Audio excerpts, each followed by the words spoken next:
We gonna watch this one. How the Last Unicorn got screwed over. So this is one of my favorite movies of my childhood. I loved that movie. It scared the frick out of me. But I loved this. I loved this so much. Oh my god. That movie was so good. It was incredibly good. Oh my god. The Last Unicorn, an animated fantasy film that was a box office flop. However, over the years, it has gained quite the cult following. And it's weird. Like, really, really weird. Oh, I love you. Man, we got away with so much back in the day. I remember my little sister renting this movie from Blockbuster like all the time. It was either that or we're watching The Princess and the Goblin. That too was a really weird movie. We lived above the ground. Why was The Last Unicorn a box office failure, but is now seen as a cult classic? That's a good question. Why did that fail? The animation is really good. The art is amazing. The story is also really nice. So why did that fail? What stood out about this film to make it so enchanting that it could withstand the test of time? And how many children were scarred by this scene? Mommy, what's hanging off the bird monster? Ooh, how about we watch this other film instead? Wait, not that! This is genuinely a bizarre but very beautiful film. Yeah. And if you haven't heard of it before, you're in for quite the treat. So let's check out The Last Unicorn. What have you done? What have you done? Me? Just Nothing. hanging around. But wait! This video is brought to you by Vessi. Summertime means summer plans. Oh my that god, means lighter Ed. clothing and lighter colors to get you moving throughout the day. I wore a black t-shirt to the park. There's the coat. That was a bad idea. I was Yeah. cooking like a ham. If you the want- weather always changes when you least If you wanna, support him and get a pair of new shoes. expect it. So while the world may have other plans, your shoes I hate this shouldn't. art. Which is why anyone looking to consolidate their wardrobe this summer should give Vessi a shot. They're one of the best players in the game when it comes to making shoes that are made for spontaneous plans and travel. One pair of Vessis that I cannot recommend enough is the Stormburst High Top. It's a badass name. I wear these shoes, no joke, every single day. Their pull tab and elastic collar makes it easy to slip them on and off whenever I need to step out of the house quickly. Oh, I need another ice cream cone. There goes the ice cream truck. Where are my Vessis? Something else I also love about Vessi's shoes is that there's virtually no break-in period. Their weatherproof knitting stretches to your feet so that you can experience a comfortable fit immediately. Remembering my past experiences with new shoes makes me wish I had found Vessi sooner. It's like a bad ex, you know? Oh, if only I found you beforehand. They're some of the most sleek, comfortable, and best waterproof shoes I've ever owned. Dymatex technology is at the forefront of Vessi innovation. This cool feature keeps your shoes dry during spontaneous weather changes or whenever accidents happen. The toe cap also ensures that your toes won't be getting damp. I'm constantly wearing them, whether it's my routine walks in the morning with my dogs, my sessions at the boxing gym. This is way too long, my friend. This ad is way too long. Oh my god, way too long. Also, the shoes are plastic, literally plastic. That's why I avoid plastic clothing. Screen to learn more. Thanks again to Vessi for sponsoring this video. And now, back to the video. So what exactly is The Last Unicorn about? Buckle up, this one goes places. In an enchanted forest, a white unicorn overhears two men discussing how she's the only unicorn left in the world.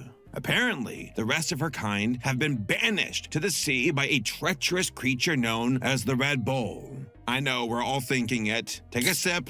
She refuses to believe this at first, but quickly starts looking for answers. The unicorn slowly learns that humans have become completely disillusioned by magic. and can't see her for what she is. In fact, the only people who can tell the difference are a handful of magical people. Some with pure-hearted intentions, and some who seek to exploit her. A witch named Mommy Fortuna, sounds like a VTuber's name, traps her during the night, as she wants the unicorn to be a showpiece in her carnival menagerie. Her assistant, Schmendrick, that's another interesting name, isn't exactly the best magician, but he has a good heart and believes that someday real magic will come back once again.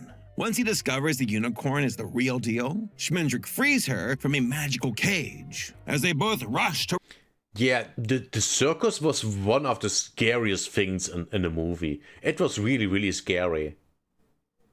As a kid, you know. My 7 or 6 year old me was...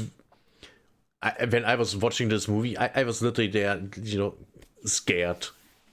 But also so fascinated by everything. I mean, look at this thing. Look at the art. This is so beautiful. And unique. This is so good. Release the other creatures from Mommy Fortuna's control. Lady, I promise you, the money and bragging rights of controlling a magical beast, not worth it. And just like Gaston, she paid the ultimate price for it. Set me free. Sisters, you and I. They escape the circus together as Schmendrick explains the Red Bull is owned by the aging King Haggard at his distant castle. Yo, shout out to my boy Christopher Lee. Rest in peace, goat. But on the edge of the kingdom, they run into some outlaws, led by Captain Carley and his wife, Molly Grew. After an admittedly pretty confusing illusion of Robin Hood gallivanting through the camp, Schmendrick is Oh yeah, I remember that. Oh, I remember this even better. Oh my god, this was crazy.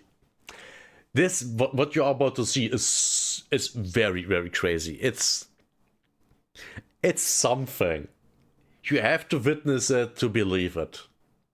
So this tree is going to turn alive because of he's making it alive. I don't know. I don't remember for what reason. I mean, obviously to free himself, but I don't remember what happened exactly.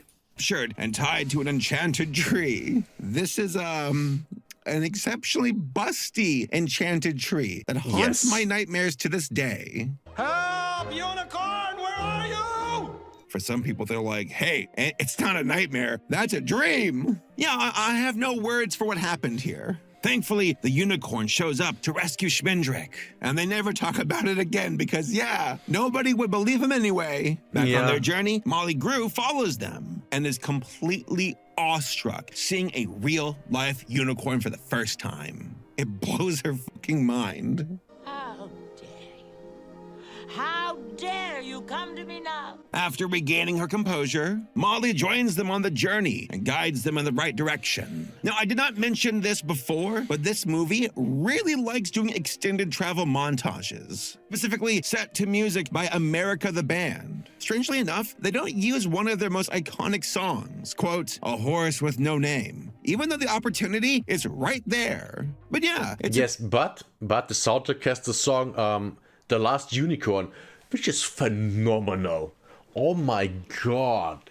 That when I hear that song, oh my god, it's immediately a flashback to that movie and just amazement. That's how good that song is. Oh my god. It's so good. Pretty interesting choice as far as music goes, but hey, I can dig it. The group stops on the outskirts of the castle, with the Red Bull finding and chasing down the unicorn. The bull corners her, but Schmendrick panics, saving her by accidentally turning the unicorn into a human woman. This scene is so funny because Molly here is like, what have you done? You made her human? Yeah. It's like one of the greatest crimes against like nature ever. The unicorn, now named Lady Amalthea, is disturbed by her new form along with the attention of King Haggard, the aging and isolated ruler of the castle. But she takes a shine to his dashing son, Prince Lear, which is fair. He is voiced by Jeff Bridges after all. Ooh. And those sideburns are definitely working for him. Schmendrick replaces King Haggard's previous magician, touting himself as an entertainer, though Haggard admits nothing makes him happy outside of staring at the sea. Sounds ominous, but okay. Yeah. As Lady Amalthea, the unicorn is struggling to maintain a sense of Remember, in the sea, that's where the unicorns are trapped. And he just enjoys looking at them, those trapped little things. His little beauties. Oh my god, it's like Epstein Island. Jesus. Oh god. Oh no. Oh, why did my thoughts go there? That's not good. herself. By becoming human, she has lost her immortality as a magical creature. And the longer she stays in this human form, it causes her to forget her purpose. With limited time to spare, she wants to face the bull before she fully loses herself. The next day, King Haggard tells her the story of how the unicorns were captured by the Red Bull. And it turns out that the Red Bull is King Haggard's minion. He demanded the Red Bull capture all the unicorns because he's weirdly obsessed. Lady Amalthea, Molly, and Schmendrick explore the castle, looking for a way to find the Red Bull. But they're stopped by a skeleton with a drinking Oh, the skeleton is so scary. The skeleton is literally scary. As a kid, when you watch this, oh my gosh, this is such a scary scene. When the skeleton gets drunk on the memory of booze. It's so oh my god, it's just insane. This film is beautiful. If you have never watched it, do it. Literally, just do it. The movie is that good that I can recommend this movie to everyone that wants to watch just a good movie. Because it's that good. You will be entertained. problem and just go with it. Who refuses to show them the way unless they give him some wine? Hey, brother, I've been there. I've not as a skeleton. Well, not yet. Try me tomorrow. Maybe I'll tell you tomorrow. They find a secret passage through a clock, but the skeleton alerts King Haggard. Fun fact, I think the German dub for the skeleton is actually better. The voice is darker, you know, has more evil to it. Man, dubbing back in the day for movies in German was actually way better than today. Way better. Who is suddenly hot on their trail. Their only way to survive is going all the way, facing off with the Red Bull once and for all. During their battle, Schmendrick harnesses his magic to turn her back into a unicorn. A giant wave emerges from the sea, taking the bull under the tide, with the other unicorns escaping from the sea and back onto land. The cat. He forgot some things. The king's son is fighting the Red Bull on the beach for one reason, because he's in mad love with the girl, aka the unicorn. Castle crumbles into the sea, with King Haggard falling in after it. The last unicorn heals the prince and watches him from afar. She reluctantly but gradually accepts her identity restored as a unicorn and runs away to finally be free. Being brave enough to face mortality and restoring hope for all by protecting the other unicorns. She will continue to live in a world that has changed her, but for the better. Unicorns are in the world again. No sorrow will live in me as long as that joy.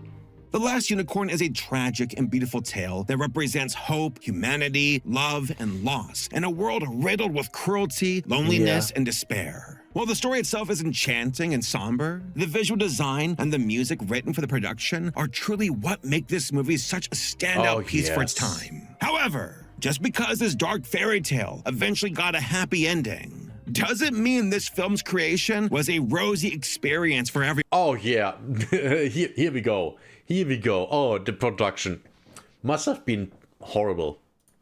Because, it wasn't. But do not mock me.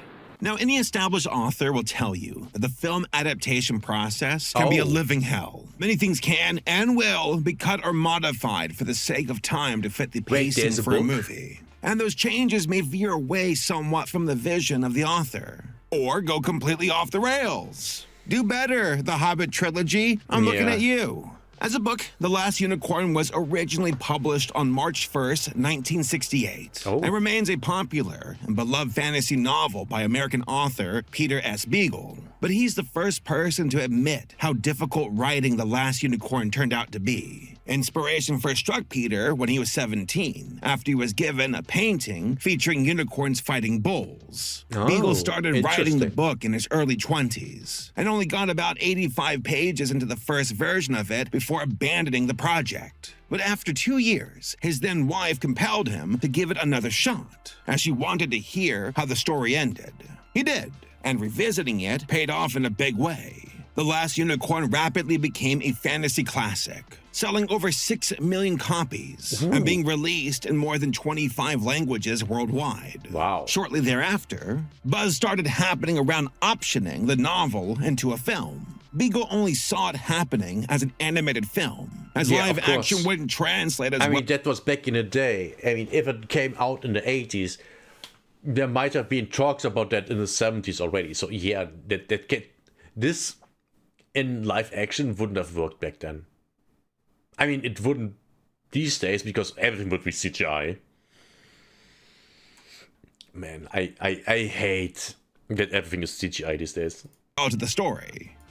Yeah, I can't argue with you there. That would have been a nightmare to pull off, considering the amount of fantasy creatures and makeup involved. Offers came and went. He turned down development offers from Lee Mendelsohn and Bal Melendez, the same folks behind animating the Peanuts cartoon specials. But things changed once Beagle was contacted by Michael Chase Walker, an energetic producer who loved the novel and was determined to see it made into a film. Walker even paid him the equivalent of $200,000 in today's money to secure the film's right for it from a previous buyer.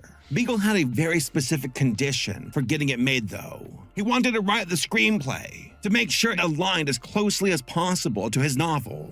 Now, this wasn't an out-of-pocket request. Beagle's first foray into making a screenplay involved working with Chris Conkling on the Ralph Bakshi-directed Lord of the Rings in 1978. Bakshi asked him to do a massive rewrite on the script that still honored the source material as much as they could. Beagle learned some lessons working on Lord of the Rings, though, like how to simplify script details for a visual medium to keep in time with the animation. Beagle and Walker had a plan and the concept art to back it up, but their problems would only grow.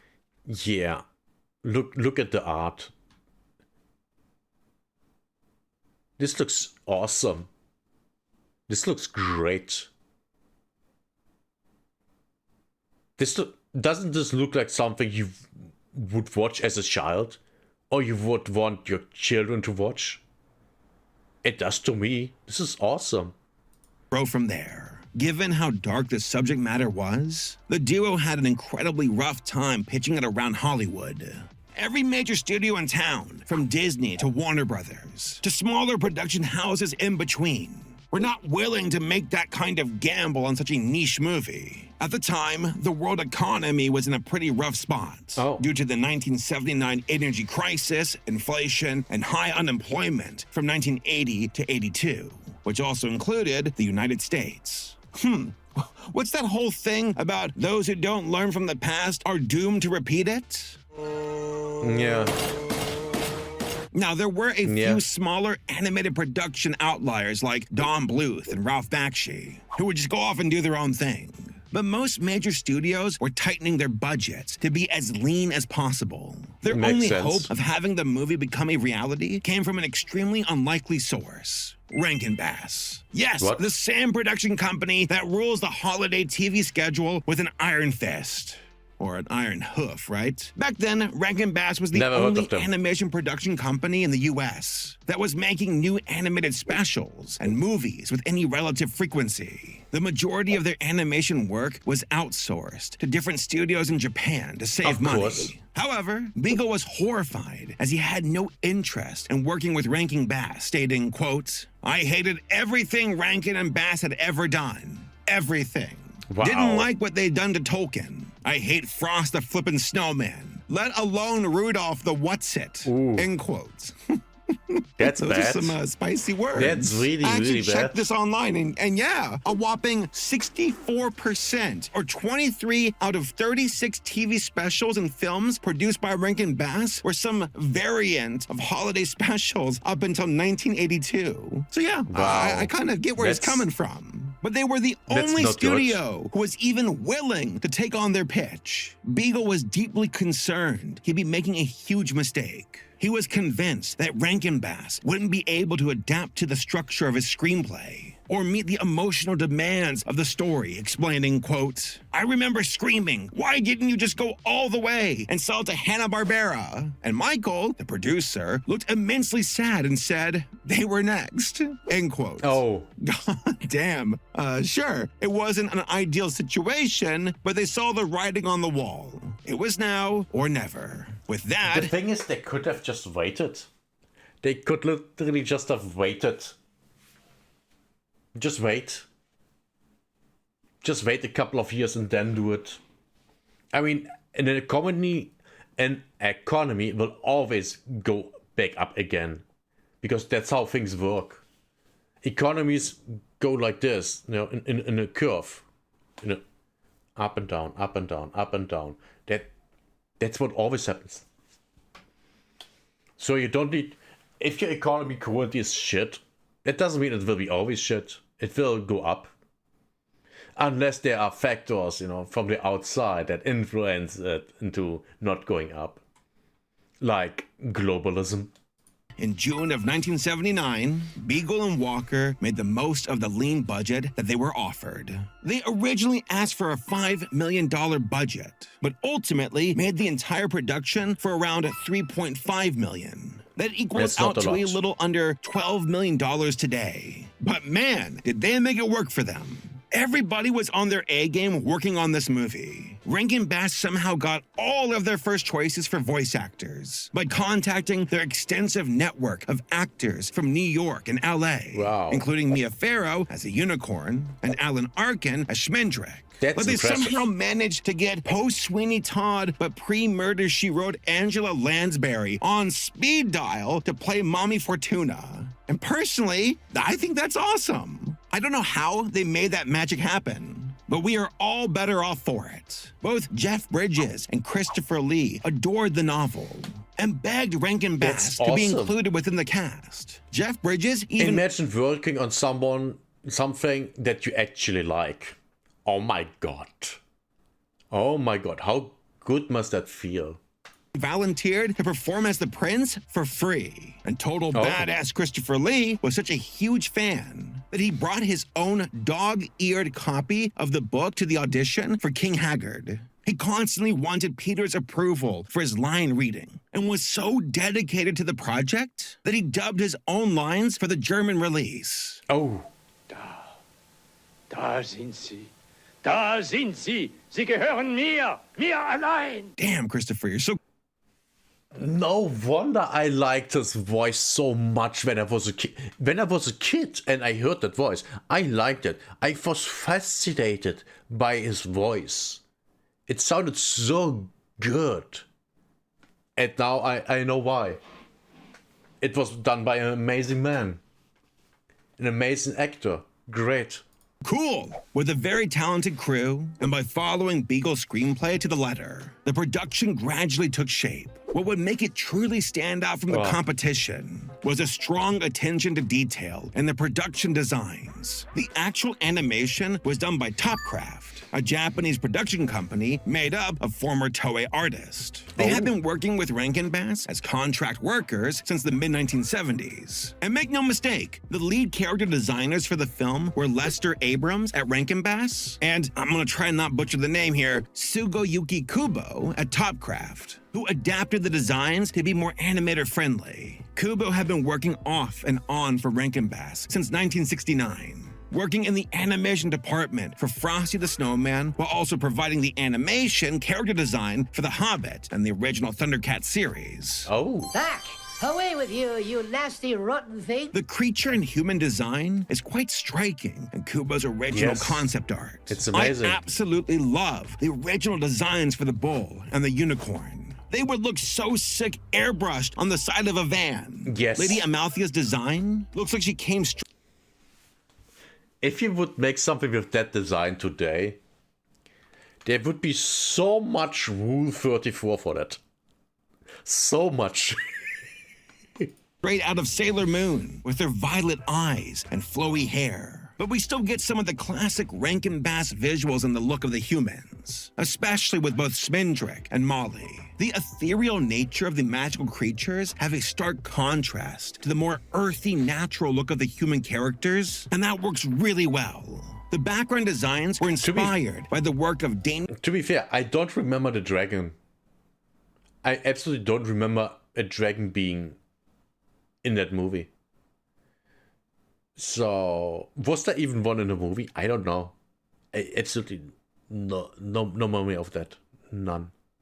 Illustrator named Cale Nielsen, best known for his fairy tale illustrations and his concept work for the Night on Bald Mountain sequence from Fantasia. Looking at both of them side by side, yeah there are definitely some similarities here. Yeah. Right down to the weird harpy boobs out of nowhere. Yeah. Inexplicably, the soundtrack has never been formally released in the US. Like, really? Ever.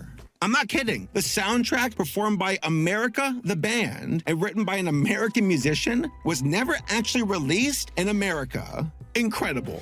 Now, it did really well in Europe, though. Oh, yes. Peaking on the German charts at number 38, which, hey, it's kind of fun, I guess. Anyway, once the movie was finished...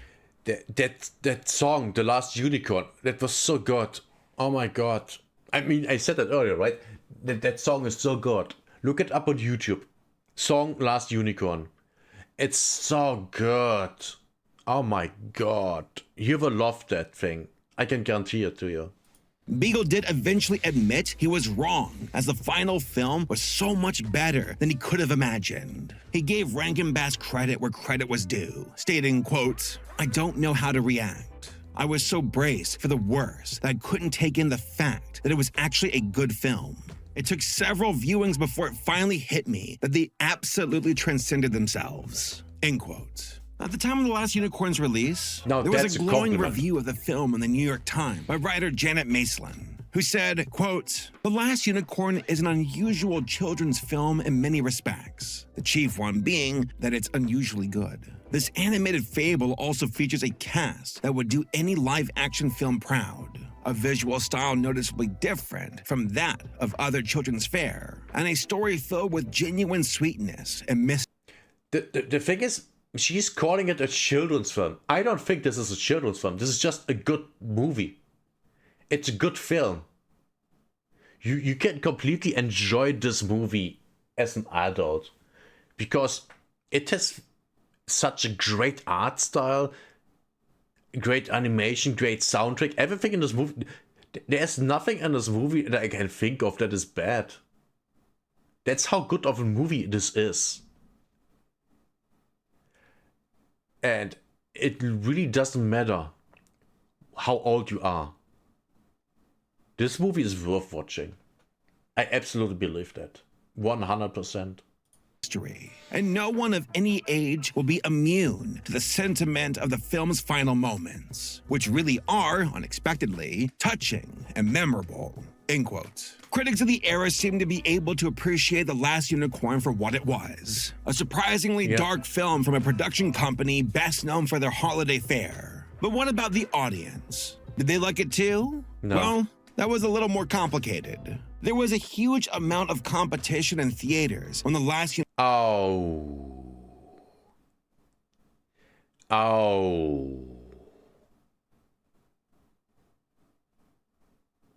Yeah. Even if you cut out this movie and this movie, going against the first Rambo and against E.T., no.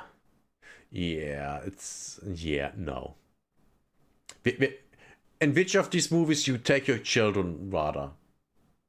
E.T. or The Last Unicorn? The one where you think, oh yeah, maybe I can get something out of it too.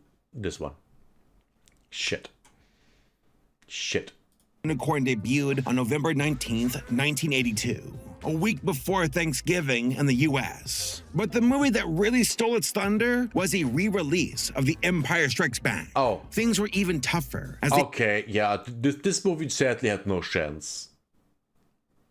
Which is sad. Had trouble actually acquiring a distributor that would give them the marketing push they needed to be successful. Rankin Bass were initially working with Universal Pictures under their Associated Film Distribution branch, but they got cold feet and dropped the movie at the very last minute. Running out of options, they ended up going with a small Utah-based company called Jensen Farley Pictures. However, that company folded shortly after the movie was released, when JFP filed for Chapter 11 bankruptcy. Damn, these guys really don't get a break, huh? Yeah. My question is, even if the movie didn't do well in America, what is around the world? That's the question. They can still make a profit without America. But did they? And how much? String of bad luck. The Last Unicorn opened at number 6 and held that position for 3 weeks, but fell off the top 15 by the time its run ended at 7 weeks in theaters. Being produced for a budget of $3.5 million, it almost broke even, making around $6.4 million in total during its original theatrical run. Despite the struggle, only in America or total worldwide? Struggles and issues the movies had, even Peter was surprised by the staying power of The Last Unicorn, stating, quote, "A couple of years ago, watching a standing room only audience react to the film at an anime convention, I found myself thinking, Christ, the bloody thing's a classic. And that's not a word I use lightly about anything, let alone my own stuff. Given the limitations of the original budget, it is unquestionably the best thing that Rankin Bass ever did. The fact that it still packs people in whenever we schedule a theater showing says a lot." End quote. Yeah, he's not wrong. Yeah. Despite how it looks on the surface, The Last Unicorn is not this sugary sweet, low-stakes story for babies. Oh, it's not. It's not. Like I said earlier, as a kid, I was scared. And I mean, I was so scared that I almost crapped my pants. That's how scared I was. The Red Bull, that thing was scary to me. I really was scared of that thing. And at the same time, completely fascinated. And the harpy was really scary. Really, really scary. So yeah, this was... This is just, oh my god. This is such a throwback to my childhood. This is so... I don't even know how often I've watched this movie. Might be, wow. Might that be actually one of the movies I've watched the most in my entire life? This might actually come close to Terminator 1 and 2 times I've watched movies. Terminator 1 and 2 are the movies I have watched the most. And I think this is about the same. I think I might have watched this movie about 10 times. Oh my god. Now you see how much I like this movie, right? Even as a kid, I liked it so much. This is one of these movies that, you know, you watch them and, at least for me, it had a massive impact on my life. At least on my childhood, man. I loved that so much. Oh, man. Now I wanna watch it again. Oh.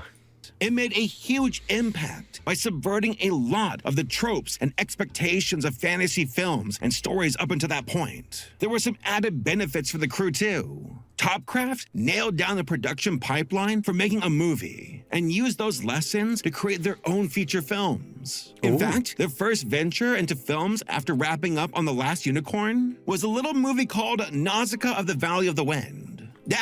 I think I've watched that movie once. Man, this looks great. You heard that right. Many members of Topcraft would later go on to form Studio Ghibli, with Miyazaki, Takahata, and Suzuki at the helm. Back in the US, Rankin Bass continued to make more TV specials well into the late 1980s. but pulled back noticeably with movies, with a 17-year gap between releases. Their follow-up film to Unicorn... Wait, 17 gap of releases? What? Oh, that's not good. Was an incredibly poorly received animated remake of The King and I, released on March 19th, 1999. Guys, do not check this one out. It is astonishingly bad, with a lot of racist caricatures, and deserves to be forgotten. Rankin as a company has been fully defunct since December 17th, 2001, with many of the animators jumping ship over to DreamWorks. But things haven't been great for the author Peter S. Beagle.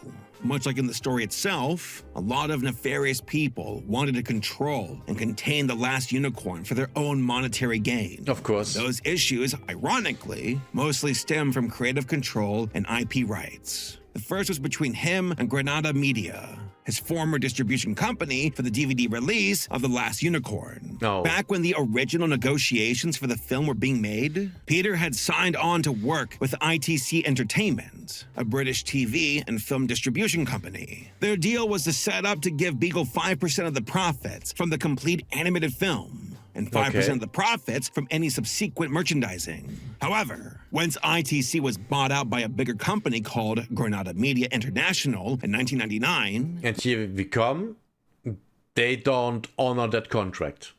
They did not honor the terms of this agreement. Of course. By withholding profits and royalties from him. To retaliate, Beagle posted about this on his website in 2006 by putting out a call to action to his fans for their support. And they showed up for him in droves, flooding Granada's website with emails to give him the royalties he had rightfully earned from the home media release. According to Beagle, Granada had a history of screwing over other writers out of their rights and royalties to their published works. A then employee of Granada gave him some off-the-record advice to help force the company to deal with the consequences.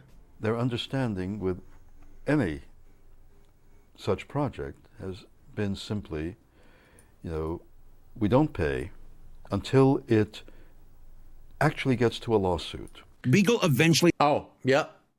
So just sue them. Did reach a settlement deal with Granada, announcing it publicly at Otakon on July 29th, 2011. But this issue led to another slow burn court case, with Beagle suing his former business manager, Connor Cochran, for a reported total of $52 million. Jesus. Now, that kind of figure seems pretty high. That's massive. Oh my god. And yes, he's now saying, that seems to be high about a film that made almost no money. DVDs and VHS made probably a lot of money. And merchandise.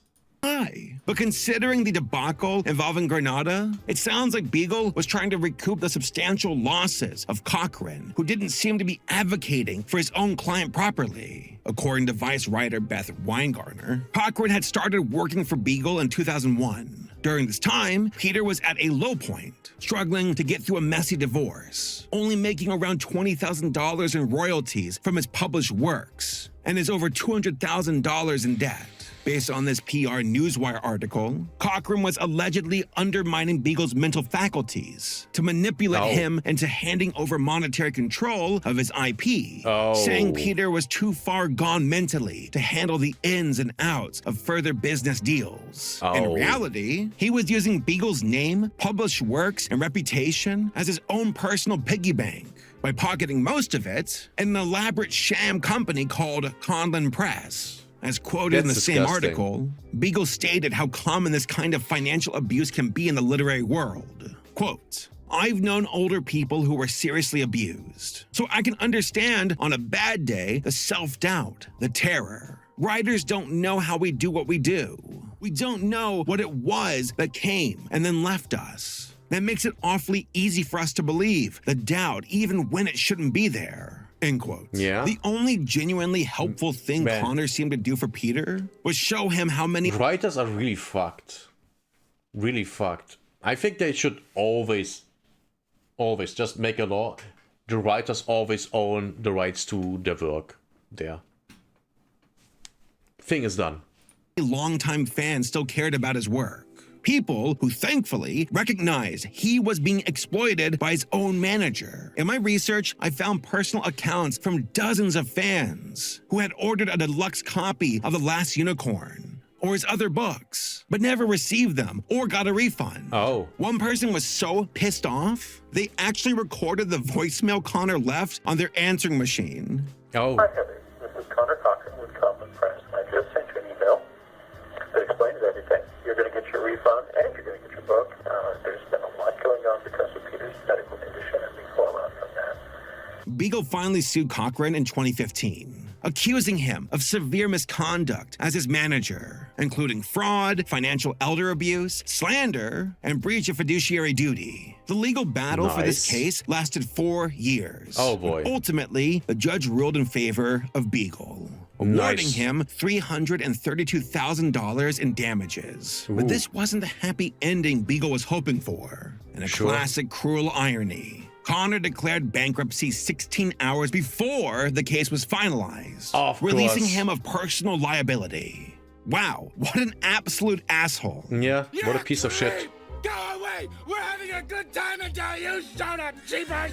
Beagle never got the money he was rightfully owed back then. But ultimately, he finally got the full IP rights back to The Last Unicorn in February of 2021. It obviously wouldn't make up for all of the lost revenue over the years, but at the very least, he finally had his unicorn back where she belonged. Oh, you stay. Now, the question is, You stay. is he making money In out conclusion, of it? during that whole ordeal and after it, there was some discussion on the potential of making a live-action CGI hybrid remake of The Last Unicorn. There were rumors of a reboot at the 2002 Cannes Film Festival. But due to the IP rights issues and Christopher Lee's passing in 2016, the project has been essentially canceled. There's still a fair amount of leftover production materials and a concept trailer, thanks to the Lost Media Wiki. But as of now, nothing has been set in stone to revisit it just yet. However, there's still a chance that it could happen in the future. Before getting into this topic, I never would have guessed how complicated the history of this movie would be. But I guess in a lot of ways, it's kind of fitting. There was so much love and dedication that went into the creation of The Last Unicorn that makes me really respect that it even exists at all. Now, I wouldn't say it's a perfect film, but it's one that had miraculously survived a tremendous amount of hardship. I mean, look at this. This is beautiful. This is just beautiful. This is wonderful to look at. And grief to earn the reputation it has now. It's not the cleanly happy ending we've come to expect from a fairy tale these days, but I think that makes it all the more satisfying, rare, and memorable. But hey, folks, those are just my thoughts. What did you all think? Tell me down below in the comments. I'll see you all next time. I think this was a great video. Yeah, this was awesome. Oh my god, this was a throwback. This was such a throwback. Oh my god. I so missed this movie. Oh my god. Oh Jesus. Guys, let me know in the comments. Have you watched this movie? And even more important, have you watched this movie as a kid? And what was your most memorable scene? Did it scare you? Like it scared me. Man, I was fucking scared and I loved this movie. Okay. We're at the end of this video. If you like this and want to see more like this, subscribe. Give it a like. See you next time. Bye bye.